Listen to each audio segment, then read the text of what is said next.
اللہ تعالیٰ کی قدرت، اللہ تعالیٰ کے جو اللہ تعالیٰ کی قدرت ہے، اللہ تعالیٰ کا جو پیارا خدا کی قدرت، اس پر بندہ اگر غور کرے، انسان غور کرے کہ کیسی ذات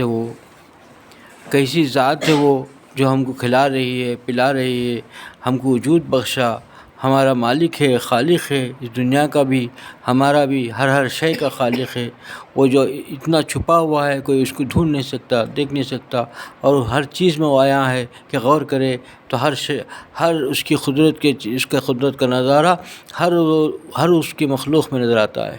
کوئی ہر مخلوق کو غور کرتا ہے، اس کی چیز کو دیکھتا ہے تو اس کی قدرت کا نظارہ دکھتا ہے۔ پھر ایسی ذات پر انسان غور کرے گا تو اللہ تعالیٰ کا جو ہے کہ وجود اللہ تعالیٰ کے لیے مر مٹے گا، اللہ کا بن کے رہنے کے لیے تڑپے گا۔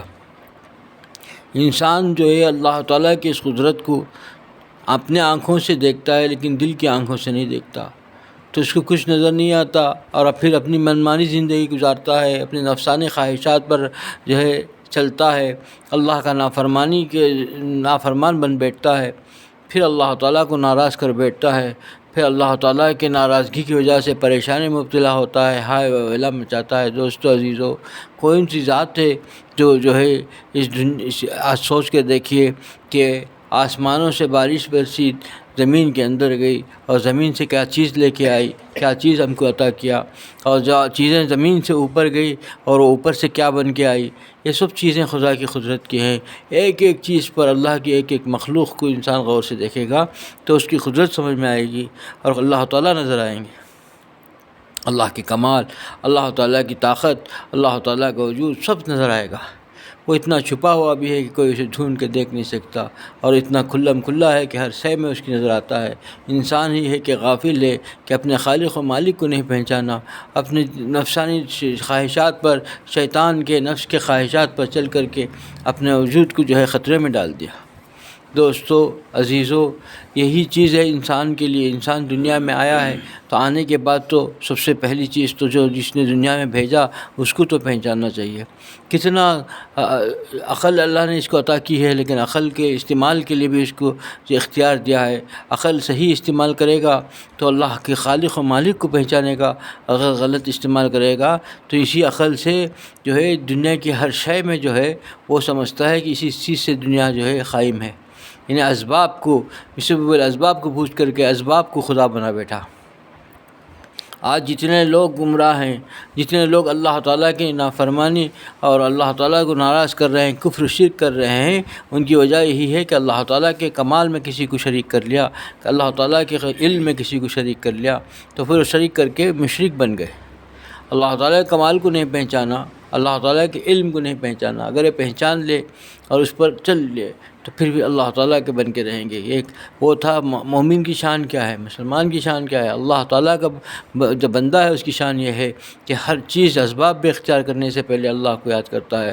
میرے مولا چاہے گا تو ہوگا، پھر اسباب اختیار کرتا ہے، پھر اسباب اختیار کر کے بھی یہی سوچتا ہے کہ اللہ نے چاہا تو ہوگا، انشاءاللہ سے کہیں سے کہتا ہے کہ اللہ کے فضل سے ہوگا، اللہ کے کرم سے ہوگا، اللہ تعالیٰ اپنے فضل سے کرائیں گے، کیونکہ اسباب پر نگاہ نہیں ہوتی، اس کی تو سے بھی اسباب پر نگاہ ہوتی ہے۔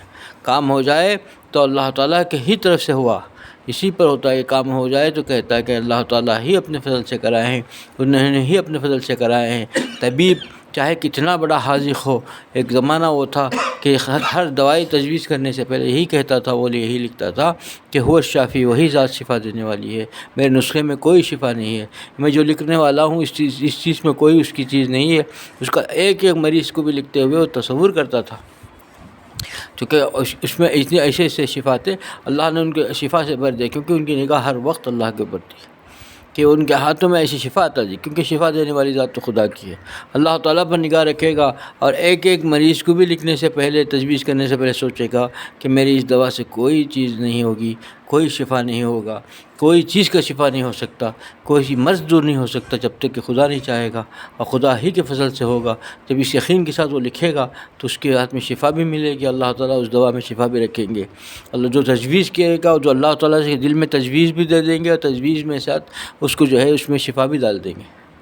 اور آج انسان کی زندگی کے اندر جتنے چیزیں ہیں، جتنے شعبے ہیں، جتنے چیزوں میں وہ محنت کرنا ہے، نگاہ اللہ پر رکھے گا کامیابی ہوگی۔ اللہ سے ہٹ کر کے انسان اسباب پر نگاہ رکھے گا یا اپنی طاقت پر سوچے گا، یہ سب فنا ہونے والی چیزیں ہیں، کوئی چیز کام آنے نہیں والی، کوئی چیز کام نہیں آئے گی جب تک کہ خدا کی قدرت نہیں ساتھ دے گی۔ کتنے لوگ ہیں کہ اللہ تعالیٰ کے نے دیکھا، ہم لوگوں نے اپنے آنکھوں سے دیکھا ہے، سارے اسباب ہیں لیکن اسباب دھرے کے دھرے رہ گئے، کچھ کام نہیں آئے، اسباب پورے کے پورے اختیار کیے گئے، کامل یقین تھا کہ کام ہو جائے لیکن کام کچھ نہیں ہو سکا، سارا اسباب دھرے کے رہ گئے۔ اور اللہ تعالیٰ نے ایسے بھی کام کروائے جہاں کوئی اسباب نہیں تھے، کوئی سوچ نہیں سکتا تھا، کوئی وہم و گمان میں نہیں تھا، اللہ تعالیٰ نے بغیر اسباب کے اللہ تعالیٰ نے کام کروا دیے، اللہ تعالیٰ نے بغیر اسباب کے وجود بخش دیا۔ یہ ساری چیزیں اللہ نے اپنے قدرت کے بتا رہے ہیں۔ دوستو، یہ کافر و مشرک اگر اسباب پر نگاہ رکھتا ہے تو وہ رکھ لے، کیونکہ وہ جو ہے اللہ تعالیٰ ہی کے وجود سے، اللہ تعالیٰ ہی کی چیز سے خاص ہے، یا پھر اس کے کمالات میں کسی کو شریک کر بیٹھا، اس کے علم میں کسی کو شریک کر بیٹھا۔ لیکن مومن مسلمان کلمہ گو وہ بھی اگر اس چیز پر رہ گیا، انہی چیزوں پر چل گیا، تو پھر کیا رہا ہے؟ ایمان کہاں رہ گیا؟ اور اللہ کا کیسا رہ گیا؟ وہ تو دنیا کا ہو گیا، پھر اللہ کا کیسا بن گیا؟ پھر کیسے پریشانی نہیں آئے گی؟ جس طریقے سے کوئی اپنا خاص باغی بن جائے تو سخت سزا ملے گی، جو باغی تو باغی ہے، دور کا آدمی تو دشمن ہے، دشمنی کرے گا تو اس سے تکلیف نہیں ہوگی، لیکن اپنا خاص جو اپنا ہے وہی باغی بن گیا تو اس کو سخت سزا ملے گی، دگنی چگنی سزا ملے گی۔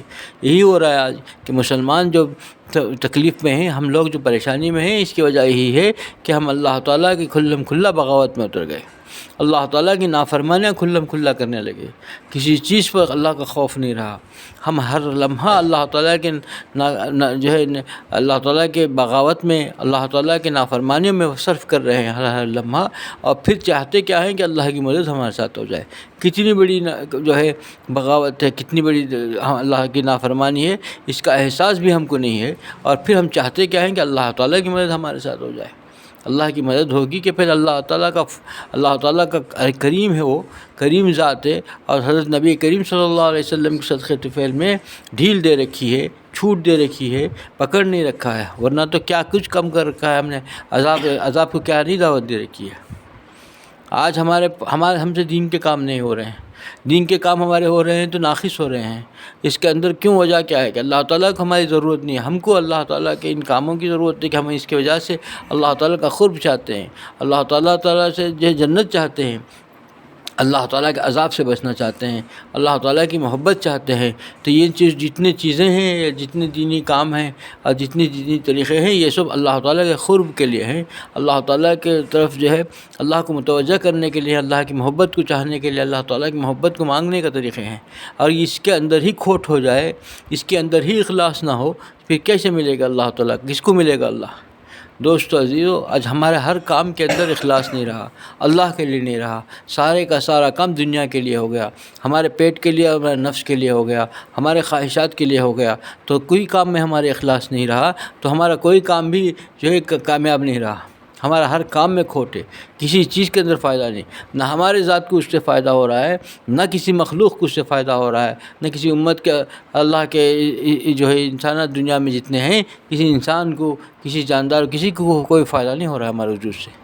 ہم صرف خود اپنے کے لیے جینا چاہتے ہیں، ہم اپنے لیے جینا چاہتے ہیں، خود ہمارا بھی نہیں فائدہ ہوا، کیونکہ انسان جب تک اپنے نفس، اپنی چیز اپنے کے لیے جیے گا تو جی نہیں پائے گا، وہ تو پریشانی رہے گا، کیونکہ اس کے نفس تو کبھی خوش ہوگا ہی نہیں، کسی چیز سے اس کا پیٹ بھرے گا نہیں، کتنی بھی چیزیں مل جائیں تو دو مل گئی، تیسری کی طلب میں رہے گا، دو سونے کے پہاڑ مل جائے، تیسرے پہاڑ کی طلب میں رہے گا، تو پھر اپنے کے لیے جائے گا تو پریشانی رہے گا، دوسروں کے لیے جائے گا تو تھوڑے سے بھی خوش رہے گا، کہ اس کی زندگی دوسروں کے لیے وقف ہے، اللہ تعالیٰ کی مخلوق کے لیے، اللہ کو خوش کرنے کے لیے، اللہ تعالیٰ کی خوشنوائی چاہنے کے لیے رہے گا، تو تھوڑے پر بھی راضی رہے گا۔ یہ جتنی چیزیں ہیں، ہم دنیا میں آئے ہیں اور تیزی کے ساتھ اللہ تعالیٰ کی طرف ہم لوٹنے والے ہیں، لوٹ رہے ہیں، اور لوٹنے کی طرف وہ راستے پر تیزی سے گامزن ہیں، تیزی سے چل رہے ہیں۔ ہم تو ایسے سفر میں، ایسے ڈبے میں، ریل میں، سوار میں ہیں، وہ تیز رفتار ریل تیزی سے جا رہی ہے،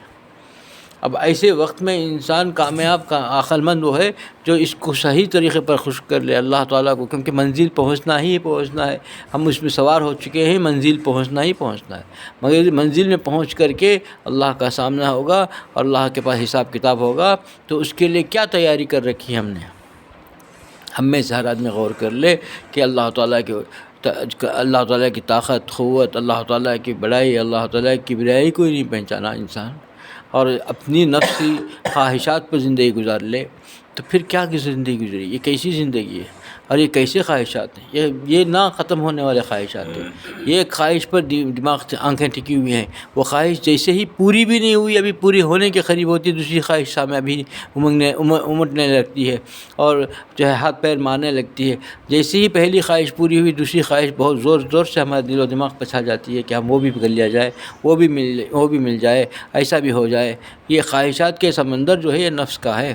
انسان سوچے کہ ہم آئے ہیں اور ہم کچھ آ رہے ہیں، ہم تو پگھل رہے ہیں، ایسے وقت میں اللہ کو راضی کر لے۔ ایک ایک لمحہ جتنی چیزیں ہم کو اللہ نے کام لگایا، کس قسم کا بھی ہو، دنیاوی معیشت کے سلسلے میں، جس سلسلے میں بھی لین میں انسان کو اللہ نے رکھا ہے، مصروف رکھا ہے، اور اس کا رزق کا راستہ رکھا ہے، اس کو اللہ کے راضی کے لیے رکھ لے۔ جو ملے اس سے اللہ جی، کیونکہ دینے والی ذات تو خدا کی ہے۔ انسان نہ اپنے عقل سے کما رہا ہے، نہ اپنے کمال سے کما رہا ہے، نہ اپنے علم سے کما رہا ہے۔ یہ سارے علم، سارا عمل، سارا عقل، سارا جو ہے عقل اور علم اور یہ ساری محنت جو ہے بس اس کے اسباب کے ذریعے تک ہی ہے، کیونکہ کتنے لوگ ہیں کہ اگر محنت کو سمجھ جائیں کہ میں نے بہت محنت کر کے کمایا ہے، تو ہم سے زیادہ محنت کرنے والے دنیا میں ہیں، 10 گنا نہیں 20 گنا محنت کرنے والے ہیں، اور 2 وقت کی روٹی کھا کے بھوکے رہے ہیں، کپڑا میسر نہیں ہے، ہم سے زیادہ محنت ہے، تو ہماری محنت ان کے سامنے کوئی حیثیت ہی نہیں رکھتی۔ علم سے، ہمارے علم سے اللہ نے دیا ہے، ہمارے علم سے ہم نے کما رکھا ہے، تو پھر اس کو اللہ کی طرف نہ سمجھ کر کے اپنی طرف منسوخ کریں گے، اپنے علم پر منسوخ کریں گے، تو ہمارے علم تو کوئی حیثیت ہی نہیں۔ جسے بڑے بڑے علم کے سمندر ایسے ہیں جو دیکھیے کہ تعجب ہوتا ہے کہ علم اللہ نے ایسا دے رکھا ہے اس کو، لیکن خدا ہی کو نہیں پہچانا، اور علم کو کیا ایسا دے رکھا ہے کہ اللہ تعالیٰ کے باغی لوگوں میں شمار ہو رہا ہے اس کا۔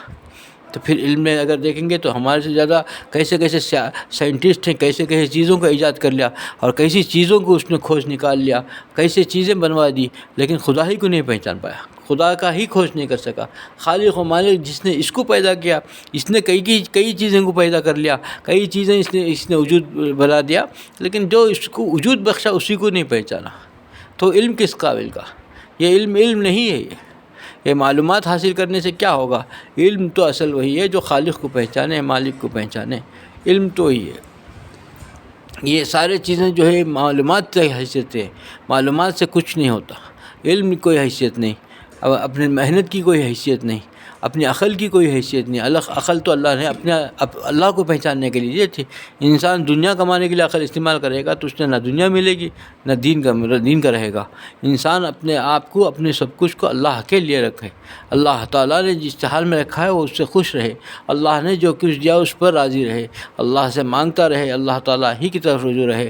تو اللہ تعالیٰ کے ایسے اللہ کے بندے ہیں کہ وہ عبادت بھی کرتے تھے اور عبادت کے ساتھ روتے بھی تھے کہ اللہ، کبھی دل کے اندر یہ خیال بھی ہو جائے تو اللہ سے مانگتے تھے کہ اے اللہ، مجھے جو لذت مل رہی ہے عبادت کے اندر، یہ لذت کی وجہ سے کہیں ایسا نہ ہو کہ میں اس لذت کی وجہ سے عبادت کرنے والا بن جاؤں۔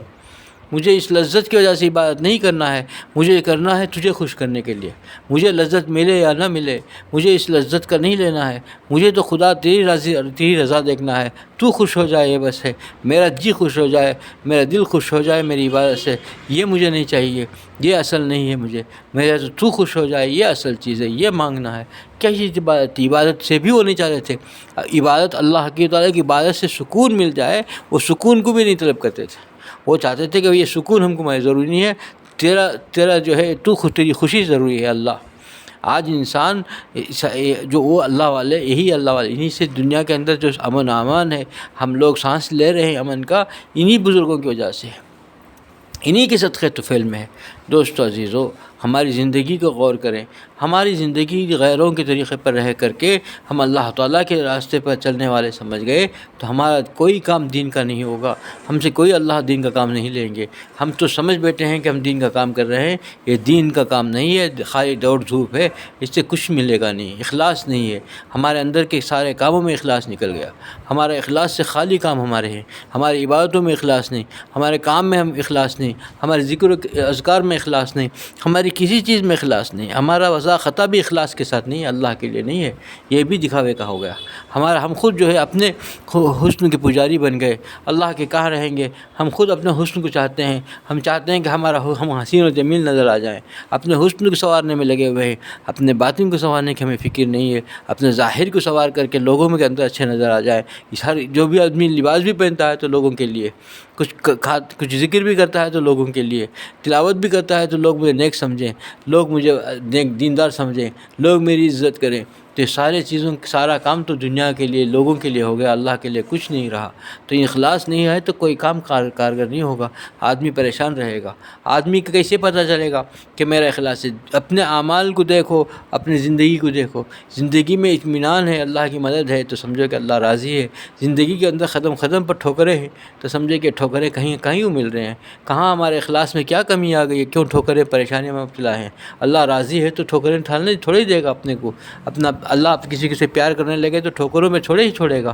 وہ تو ایسے راستے کھولے گا کہ عقل حیران رہے گی. جھکتا چلے جائے گا، دل جھکتا چلے جائے گا. انسان کا ماتھا تو بعد میں جھکے گا لیکن انسان کا دل جھک جائے گا اللہ کے حضور، کہ چاہے گا کہ اللہ میرا راضی ہر وقت راضی رہ جائے. کیونکہ ایسا خالق و مالک میں جسے خواب و خیال میں سوچ نہیں سکتا تھا، ایسی چیزیں عطا کر رہا ہے، ایسی چیزوں سے ایسی جگہ سے عطا کر رہا ہے جس کا میں تصور نہیں کر سکتا تھا. دوستو عزیزو، یہ اصل چیز ہے، اس پر انسان غور کرے. اللہ مجھے بھی اس پر عمل کی توفیق عطا فرمائے، آپ لوگوں کو اس پر عمل کی توفیق عطا فرمائے. وآخر دعوانا الحمدللہ رب العالمین.